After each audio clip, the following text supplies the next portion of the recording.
Shalom saudara yang dikasih Tuhan, senang sekali saya Pendeta Rubin Andi Abraham bisa melayani Anda dalam ibadah ini. Dan hari ini saya akan menyampaikan firman dengan judul Kekayaan Sejati. Mari kita baca 1 Timotius 6 ayat 17-19 yang berbunyi demikian. Peringatkanlah kepada orang-orang kaya di dunia ini agar mereka jangan tinggi hati dan jangan berharap pada sesuatu yang tak tentu seperti kekayaan. Melainkan pada Allah yang dalam kekayaannya memberikan kepada kita segala sesuatu untuk dinikmati.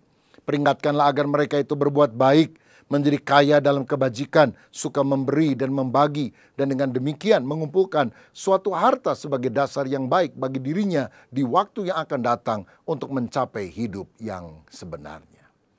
Kalau kita membaca sepintas, ayat-ayat ini tampaknya menunjukkan bahwa Allah itu anti kekayaan. Apalagi Tuhan pernah memberikan sebuah perumpamaan tentang orang kaya yang bodoh. Tetapi sebetulnya Alkitab tidak melarang untuk kita kaya. Abraham adalah orang yang kaya. Anaknya Ishak itu kaya, kian lama kian kaya, bahkan akhirnya menjadi sangat kaya. Tetapi Tuhan hanya ingin mengingatkan bahwa harta dunia ini fana, tidak bisa dibawa kemana-mana. Karena itulah Yesus berkata dalam Matius 6 ayat 19-21, janganlah kamu mengumpulkan harta di bumi. Di bumi ngengat dan karat merusakkannya dan pencuri membongkar serta mencurinya. Tetapi kumpulkanlah bagimu harta di sorga. Di sorga ngengat dan karat tidak merusakkannya dan pencuri tidak membongkar serta mencurinya. Karena di mana hartamu berada, di situ juga hatimu berada. Tuhan tidak mempersoalkan apa yang Anda miliki. Yang Tuhan persoalkan adalah apa yang memiliki Anda, apa yang menguasai hidup kita. Kalau harta itu menjadi budak yang kita bisa gunakan untuk memelihara keluarga, mensupport pekerjaan Tuhan, menjadi berkat bagi orang lain, itu sesuatu yang baik. Tapi kalau kita menjadi serakah, dikuasai oleh harta benda, kita sudah berdosa. Nah, Tuhan mau kita punya kekayaan sejati yang lebih baik daripada kekayaan jasmaniah belaka, kekayaan materi. Karena kekayaan sejati ini sifatnya tahan lama, bahkan kekal. Dalam Ibrani 10 ayat 34 dikatakan, memang kamu telah turut mengambil bagian dalam penderitaan orang-orang hukuman. Dan ketika harta kamu dirampas, kamu menerima hal itu dengan sukacita. Sebab kamu tahu bahwa kamu memiliki harta yang lebih baik dan yang lebih menetap sifatnya. Saudara, harta di bumi ini sementara, bahkan bisa dirampas orang. Tapi harta di sorga itu kekal sampai selama-lamanya. Itulah kekayaan sejati yang kita harus miliki. Dalam Wahyu 3 ayat 17 Tuhan mengecam jemaat Laodikia yang merasa dirinya kaya secara duniawi. Pada di hadapan Tuhan mereka adalah orang yang melarat, malang, miskin, buta, dan telanjang. Jadi orang yang kaya harta belum tentu kaya jiwa dan rohnya. Tuhan mau kita punya kekayaan sejati. Nah, jika demikian kekayaan sejati apa saja yang Allah ingin kita miliki? Yang pertama, dicatat dalam Amsal 22 ayat 1. Dikatakan, nama baik lebih berharga daripada kekayaan besar. Dikasih orang lebih baik daripada perak dan emas. Saudara-saudara, jadi harta kekayaan sejati yang pertama adalah nama baik. Ada ungkapan berkata, harimau mati meninggalkan belang, gajah mati meninggalkan gading, tapi manusia mati meninggalkan nama. Apakah nama baik ataukah nama yang sudah rusak? Apa artinya kita punya harta kekayaan yang luar biasa, tapi nama kita cemar, nama kita busuk. Dan ini tentu menjadi beban bagi keturunan kita di waktu yang akan datang. Saudara, harta bisa diperoleh, tapi kalau karena korupsi, memeras orang, akhirnya ketangkep KPK lagi ya, Komisi Pemberantasan Korupsi. Wah, celaka hidup kita. Amsal 28 ayat 6 berkata, lebih baik orang miskin yang bersih kelakuannya daripada orang yang berliku-liku jalannya sekalipun ia kaya. Ya memang paling bagus sih kaya dan jujur. Tapi kalau harus pilih salah satu, pilihlah yang jujur. Bukan kaya tapi nggak jujur, yang berliku-liku jalannya. Nama baik adalah hal yang kita perlu perjuangkan untuk kita dapatkan seumur hidup kita. Sebab orang yang sungguh-sungguh kaya adalah orang yang kaya di hadapan Tuhan, dipuji oleh Tuhan karena sifat yang berkenan kepadanya. Salah satu orang yang mendapatkan apresiasi dari Tuhan adalah Ayub. Dalam Ayub 1 ayat 1 dikatakan ada seorang laki-laki di tanah Uz bernama Ayub. Orang itu saleh dan jujur. Ia takut akan Allah dan menjauhi kejahatan. Lalu bertanyalah Tuhan kepada iblis, apakah engkau memperhatikan hambaku Ayub? Sebab tiada seorang pun di bumi seperti dia yang demikian saleh dan jujur, yang takut akan Allah dan menjauhi kejahatan. Oh, betapa kayanya orang yang dipuji oleh Allah. Dan inilah kekayaan sejati yang kita harus kejar. Saleh artinya taat beribadah dan tercermin dalam hidup sehari-hari yang baik. Jangan di gereja alim, di luar gereja lalim. Di gereja saleh, di luar gereja salah. Di gereja berdoa, di luar gereja berdosa. Tapi mari kita benar-benar beribadah dengan rajin dan menjadi orang yang berkenan kepada Tuhan. Kita juga harus hidup jujur, artinya tulus, lurus hati, tidak curang. Tidak suka nipu orang, bisa dipercaya, tidak suka bohong-bohong. Ada ungkapan berkata, sekali lancung ke ujian, seumur hidup tidak dipercaya. Artinya, kalau kita ketahuan curang, maka seumur hidup reputasi kita akan habis. Jangan kita jadi orang Kristen kalau di gereja nyanyi, angkat tangan, puji Tuhan dengan penuh perasaan. Tapi kalau lagi dagang, nipu orang juga dengan penuh perasaan. Ini namanya tidak jujur, saudara-saudara. Ya. Kita ini harus beda dari orang yang tidak mengenal Tuhan, dari orang yang tidak percaya. Saudara tahu orang bule sama orang Indonesia kan ada bedanya. Kalau orang bule masuk restoran, dia lihat menu yang sebelah kiri, apa yang dijual. Ya capcay, puyung hai, barongsai. Orang Indonesia lihat yang sebelah kanan. Mana yang paling murah, itu yang dia pesan. Kalau orang bule lagi naik taksi, yang dia lihat pemandangan di luar. Orang Indonesia kalau naik taksi, yang dilihat adalah argometernya, saudara. Wah, argonya jalan terus. Nah, itu bedanya. Nah, sekarang apa bedanya kita dengan orang yang tidak mengenal Tuhan? Kita harus jadi orang yang jujur, punya integritas. Kita juga harus hidup takut akan Allah. Artinya menghormati Tuhan. Bukan hanya dilihat orang saja, tapi kita benar-benar menghormati, menyegani Tuhan. Karena Dia segalanya dalam hidup kita. Yesaya 33 ayat 6 berkata, masa keamanan akan tiba bagimu? Kekayaan yang menyelamatkan ialah hikmat dan pengetahuan. Takut akan Tuhan, itulah harta benda Sion. Kalau orang hidup takut akan Tuhan, menjauhi kejahatan, maka dia benar-benar orang yang kaya di hadapan Tuhan. Saya teringat satu kali ada sebuah kisah di Amerika Serikat. Ada seorang pelayan restoran yang ketika dia bersihkan orang yang habis makan, dia lihat ada sebuah dompet yang jatuh. Dan waktu dia buka isinya 15.000 US dollar. Wih, besar sekali. Orang Amerika biasanya nggak banyak, tidak membawa uang sebanyak itu, saudara sekalian. Ini kira-kira 225 juta lah. Dan waktu dia perhatikan ada alamat dan nama dari pemiliknya. Rupanya ada ibu tua baru makan, lalu entah gimana setelah bayar dompetnya jatuh, saudara-saudara. Dan ibu tua itu dikejar udah nggak tahu kemana, dia udah balik. Maka sehabis restoran itu tutup, pegawai ini naik kendaraan umum mencari di mana tempat tinggal ibu tersebut. Rupanya cukup jauh, sehingga dia harus mengeluarkan cukup banyak biaya untuk transportasi. Dan ketika dia ketuk pintu itu, muncul wajah ibu yang tadi makan di restoran tempat dia kerja. Wajahnya masih panik begitu, saudara. Lalu dia bilang, ibu kehilangan dompetnya. Oh iya, kok kamu tahu? Jatuh di restoran tempat ibu tadi makan siang. Ini, lihat, jumlahnya masih utuh, semuanya tidak ada yang kurang. Begitu dihitung, 15.000 US dollar. Senang sekali, saudara sekalian. Dan dia kasih tip untuk orang ini, $5 doang, saudara.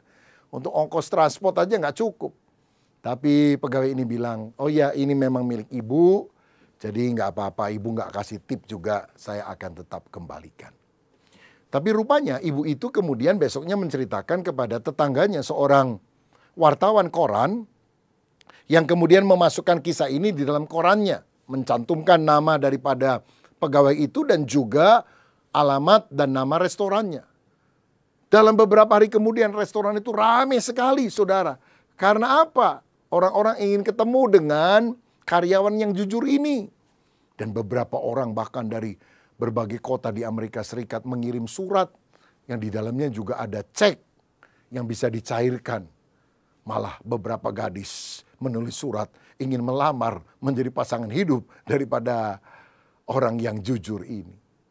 Orang yang punya nama baik, orang yang punya reputasi yang dipertahankan, orang yang berkenan kepada Tuhan akan diangkat oleh Tuhan karena dia punya kekayaan sejati. Saudara sekalian, kekayaan sejati yang kedua itu dicatat dalam 1 Timotius 6 ayat 18 yang berkata, "Peringatkanlah agar mereka itu berbuat baik, menjadi kaya dalam kebajikan, suka memberi dan membagi." Nah, ini yang Tuhan katakan, kita harus kaya dengan kebajikan. Apa itu kebajikan? Kebajikan adalah kasih yang aktif. Kebaikan adalah sikap hati di dalam, karakter. Kebajikan adalah perbuatan kasih yang nyata di luar. Jangan cuma jadi orang baik cuma di dalam. Tapi kita harus menyatakan kebaikan kita dalam kebajikan yang nyata. Ya, love and kindness. Kasih yang nyata di dalam perbuatan, dalam tindakan. Kalau saudara lihat ada orang kelaparan dan saudara bilang, aduh kasihan ya, kasihan. Saya rasa cecek lebih hebat dari kita karena dia bisa berdecak lebih nyaring. Apalagi kalau ada orang minta makan ke rumah kita dan dibilang, aduh papa, ibu saya lapar, udah seharian gak makan. Lalu saudara masuk ke rumah saudara, ke dalam kamar, bawa Alkitab yang segede buku besar itu. Lalu buka Matius 4 ayat 4. Manusia tidak hidup dari roti saja, tapi dari setiap firman yang keluar dari mulut Allah. Pingsan tuh orang, saudara. Karena yang paling bagus kita lakukan adalah silakan masuk Pak, makan di meja makan. Silakan makan apa saja, termasuk sendok, piring, dan garpunya kalau mau. Dan orang itu akan mendapatkan pertolongan yang real, yang nyata. Nah saudara, itulah kebajikan yang kita harus lakukan. Di dalam keluarga kita juga harus banyak melakukan kebajikan. Yang tidak bisa dinilai dengan uang. Tapi itu adalah pertanda kasih yang luar biasa. Saya ingat satu kali ada sepasang suami istri ingin merayakan hari ulang tahun pernikahan mereka yang ke-5. Mereka orang sederhana, saudara, tidak terlalu banyak uang. Dan kemudian si suami pikir, hadiah apa ya aku akan berikan kepada istriku pada hari ulang tahun pernikahan kami yang ke-5. Dan dia ingat istrinya itu rambutnya panjang, suka digulung, dikasih jepitan dari plastik. Oh, alangkah bagusnya kalau aku belikan sebuah tusuk konde dari emas. Sehingga rambut yang indah itu juga ada emas di rambut tersebut. Saudara-saudara, sementara itu istrinya di rumah juga berpikir, aku harus memberikan hadiah yang terbaik bagi suamiku. Tapi apa ya yang harus aku lakukan? Oh ya, suamiku itu punya arloji, pemberian dari orang tuanya, dari emas. Tapi nggak ada rantainya sehingga dia selalu taruh di sakunya. Kalau mau lihat dia keluarkan. Oh bagaimana kalau aku berikan rantai arloji dari emas. Aku sudah menabung, mudah-mudahan cukup. Tapi saudara, ketika dia beli ke toko, uangnya masih kurang. Aduh, dia pikir apa yang harus kujual supaya aku punya uang tambahan. Dan dia ingat, rambutnya yang panjang. Satu kali ada orang yang pernah melihat itu di tempat dia potong rambut. Dia bilang, ini ya rambut kamu bagus banget. Kalau kamu mau jual, jadi kamu potong pendek. Nanti dijual saya akan bayar supaya itu jadi konde ibu-ibu gitu. Saudara, akhirnya dengan berat hati terpaksa dia memotong rambutnya. Tapi dia pikir nggak apa-apa deh, ini demi hadiah bagi suamiku. Jadi akhirnya dia bisa beli rantai arloji dari emas. Hadiah untuk suaminya. Dan ketika mereka sore hari tiba di rumah, kagetlah si suami. Loh, rambutmu kenapa pendek? Aku sudah membelikan tusuk konde dari emas sebagai hadiah bagi kamu di hari ulang tahun pernikahan kita. Kemana rambut kamu? Kenapa kamu potong? Mas, aku juga membelikan hadiah rantai arloji emas supaya kamu bisa pasang itu hadiah warisan dari papa kamu dulu. Tapi uang tabunganku kurang karena itu kujual rambutku yang panjang. Keduanya tertegun. Tapi akhirnya keduanya sadar, ini adalah wujud cinta mereka berdua. Mereka berangkulan. Tusuk konde tidak bisa dipakai, rantai arloji tidak bisa dipakai. Tapi kemudian mereka menaruh satu figura dan menaruh dua benda itu. Tusuk konde dan rantai arloji. Dan ada tulisan di bawahnya. Ini adalah prasasti cinta kita berdua. Wow, luar biasa. Itulah kebajikan, kindness yang tidak bisa dibalas dengan harta berapapun. Saudara, nyatakan cintamu di dalam wujud memberi oleh-oleh kepada pasanganmu. Kalau dia suka makanan tertentu, sebelum pulang kantor mampirlah beli makanan itu ya. Nggak usah yang gede-gede kalau mau kasih hadiah. Nih, Mam, kaleng kerupuk untuk kamu. Lah buat apa? Ya, kecil aja, berlian. Wah, itu luar biasa, Saudara. Ibu-ibu pasti mau. Nah, jadi kekayaan kebajikan itu sesuatu yang kita harus miliki.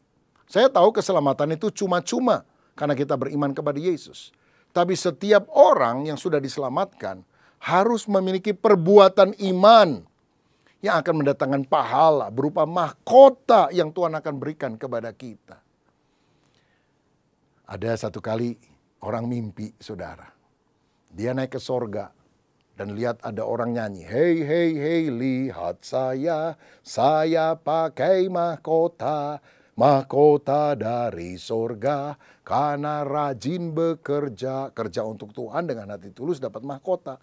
Dia jadi malu, dia masuk sorga dalam mimpinya itu, tapi kepalanya gundul. Selamat sih karena beriman kepada Yesus tapi tidak pernah melayani juga tidak tulus, tidak benar-benar mengasihi Tuhan dan berbakti dan memberikan yang terbaik untuk Tuhan. Selamat karena anugerah tapi gundul. Masa dia nyanyi, hei hei hei lihat saya si gundul masuk sorga.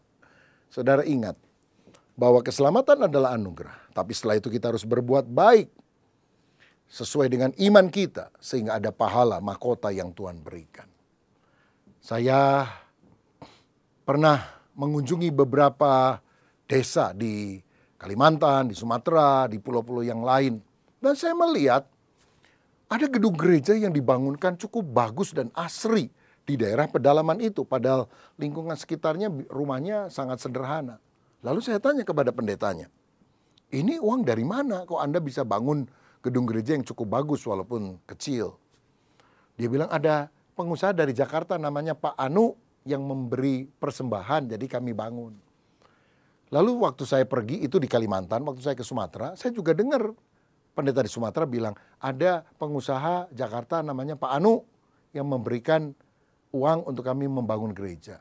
Kebetulan namanya yang disebutkan sama, saya pikir ya kebetulan aja namanya sama. Tapi ternyata saya pergi ke tempat yang lain, pulau yang lain, saya juga dengar nama itu disebutkan. Jadi saya berkesimpulan, ini bukan cuma namanya yang sama, orangnya yang sama. Dan satu kali saya pernah berjumpa dengan orang ini di Jakarta dan saya bilang, Pak, nama Anda sudah disebutkan dan didoakan oleh banyak orang di desa-desa karena Anda yang mensupport pembangunan gereja mereka. Dia bilang, iya Pak Pendeta, saya ini pengusaha, dulu sakit hampir mati. Tapi untunglah Tuhan sembuhkan saya. Saya sadar sejak itu saya belum bikin apa-apa untuk Tuhan. Makanya saya membangunkan gereja sebanyak-banyaknya di seluruh Indonesia. Saudara-saudara, dia bilang saya nggak bisa apa-apa. Tapi ini yang aku bisa lakukan untuk pelayanan. Bukankah itu adalah perbuatan iman yang ketika dilakukan dengan hati tulus dalam kebajikan akan mendapatkan pahala daripada Tuhan. Mari kita belajar untuk tidak hidup bagi diri sendiri tetapi bermurah hati seperti jemaat di Makedonia yang miskin. Tapi dalam 2 Korintus 8 ayat 2, Paulus memuji jemaat ini. Dikatakan selagi dicobai dengan berat dalam pelbagai penderitaan sukacita mereka meluap. Dan meskipun mereka sangat miskin namun mereka kaya dalam kemurahan. Apa wujudnya? Mereka mengumpulkan persembahan untuk mensupport jemaat Tuhan yang sedang menderita di Yerusalem. Mereka miskin harta, tapi mereka kaya dalam kemurahan. Saudara, karena itu mari kita jadi orang yang gak serakah, yang hidup bagi diri sendiri. Orang kalau lagi miskin nanyanya gini ya, apa makan ya saya hari ini? Kalau udah diberkati, makan apa ya saya hari ini? Makin diberkati, makan di mana ya saya hari ini? Tambah kaya raya, makan siapa ya aku hari ini? Wih, tambah serakah, saudara-saudara. Tapi mari kita punya kemurahan hati. Hidup melimpah dengan ucapan syukur. Limpah itu bukan berarti punya mobil 5, punya rumah 10. Enggak. Limpah itu artinya merasa cukup dengan berkat Tuhan dan bisa memberi kepada orang lain.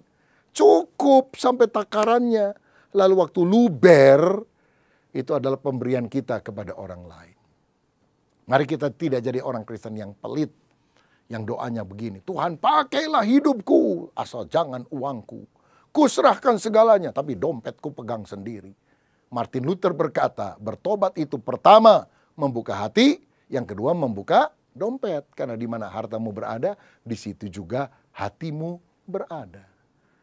Kenapa banyak orang Kristen sudah ke gereja, katanya percaya Yesus, tapi ternyata dia pelit. Rupanya waktu dia dibaptis, dompetnya dia titipkan sama orang lain. Jadi dompetnya belum dibaptis, saudara. Barangkali saya perlu usulkan ya, kalau lain waktu ada yang dibaptis, baptis sama dompetnya begitu. Supaya dia juga bertobat dan suka memberi. Galatia 6 ayat 9 dan 10 berkata, janganlah kita jemu-jemu berbuat baik, karena apabila sudah datang waktunya, kita akan menuai jika kita tidak menjadi lemah. Karena itu, selama masih ada kesempatan bagi kita, marilah kita berbuat baik kepada semua orang, tetapi terutama kepada kawan-kawan kita seiman.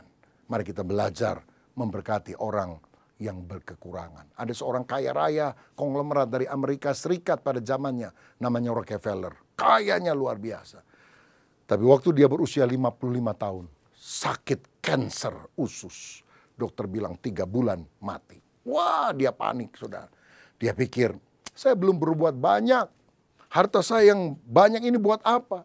Lalu dia mulai menyumbang untuk misi, untuk pembangunan gereja, untuk sekolah, untuk panti asuhan, untuk berbagai kegiatan. 3 bulan masih hidup. 3 tahun masih hidup.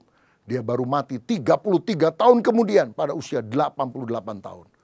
Ya kalau udah 88 udah waktunya lah. Kenapa dia sakit? Pelit, saudara-saudara. Kenapa dia sembuh? Ini seperti pohon yang mau ditebang oleh Tuhan. Tapi kemudian yang mengolah pohon itu bilang, Tuhan gimana kalau kasih waktu setahun aja. Kalau belum berbuah nanti tahun depan saya tebang. 3 bulan mulai berbuah. 5 bulan, 1 tahun berbuah. Dia suka menolong, membagi berkat untuk orang lain. Tuhan bilang, kasih perpanjangan hidup. Sampai 33 tahun kemudian. Mungkin ceritanya seperti itu di belakang layar, saudara. Tapi intinya, mari kita kaya dengan kemurahan. Hidup kita tidak boleh untuk diri sendiri, tapi menjadi berkat bagi orang lain. Dan yang ketiga, yang terakhir, kekayaan sejati. Dalam Yakobus 2 ayat 5 dikatakan, dengarkanlah hai saudara-saudara yang kukasihi, bukankah Allah memilih orang-orang yang dianggap miskin oleh dunia ini untuk menjadi kaya dalam iman dan menjadi ahli waris kerajaan yang telah dijanjikannya kepada barang siapa yang mengasihi Dia. Kekayaan sejati, nama baik, kekayaan sejati, kaya kebajikan, kekayaan sejati, kaya iman. Orang yang sungguh beriman kepada Tuhan adalah orang yang kaya. Dia punya kekayaan batin untuk mengatasi masalah kehidupannya. Ada artis Hollywood dulu terkenal namanya Marilyn Monroe. Ada aktor dari Hong Kong terkenal namanya Bruce Lee. Hebat, kaya, mati bunuh diri. Kenapa? Batinnya miskin. Tuhan mau kita punya kekayaan batin. Bukan dengan kekayaan uang, materi, tapi kaya iman. Apa gunanya seorang memperoleh seluruh dunia, tapi jiwanya binasa? Alexander the Great, pemimpin Yunani yang hebat itu, ketika dia sakit dan hampir mati, dia bilang, kalau aku mati, julurkan tanganku keluar dan tulis di batu nisanku, aku datang dengan tangan hampa dan aku pulang juga dengan tangan hampa. Semuanya kosong yang kita kejar di dunia. Tapi kalau kita sungguh-sungguh punya iman kepada Kristus, mati masuk sorga, saudara-saudara. Itu yang kita harus ingat betul. Saya teringat satu kali Petrus dimintain uang oleh pengemis di gerbang bait Allah. Dan Petrus berkata apa? Emas dan perak aku tidak punya. Tapi apa yang aku punya aku berikan kepadamu. Dalam nama Yesus orang Nazaret itu bangkit dan berjalanlah. Orang itu langsung melompat dan sembuh. Ini kekayaan iman. Sehingga kemuliaan Allah dinyatakan. Uang dia nggak punya banyak, saudara. Tetapi karena kaya iman, mujizat demi mujizat terjadi. Karena itu kejar perkara rohani, jangan perkara materi saja. Ya, jangan seperti Gehazi yang demi ingin materi, dusta, ngomong sama Naaman, akhirnya dapat harta tapi sakit kusta. Mari kita punya hati yang sungguh-sungguh beriman kepada Tuhan. Alkitab berkata, kalau Yesus datang untuk kali kedua, yang dia cari adalah iman di bumi. Dan yang dapat kita wariskan kepada generasi yang akan datang adalah iman kepada Yesus. Mari saudaraku bertumbuh di dalam iman, dan iman harus nyata di dalam perbuatan, termasuk dalam perbuatan baik, memberi, menolong orang-orang yang lain. Saya teringat satu kali, ada orang mimpi, diangkat malaikat ke sorga, lalu dia lihat, rumah-rumah sedang dibangun, bagus-bagus, besar-besar. Lalu dia tanya, rumah saya mana malaikat? Itu yang di sana di ujung. Kok rumahnya kecil, belum jadi? Dia bilang, ya kami yang bangunnya, tapi seluruh perlengkapan dikirim dari bumi ini ke sana. Nah jadi kamu pelit sekali sih, nggak suka kasih persembahan dan sebagainya. Akibatnya rumahnya nggak jadi-jadi. Waduh, malaikat kok begitu? Dia teriak-teriak, akhirnya jatuh. Untung jatuh bukan dari surga ke bumi, jatuh dari ranjangnya, saudara.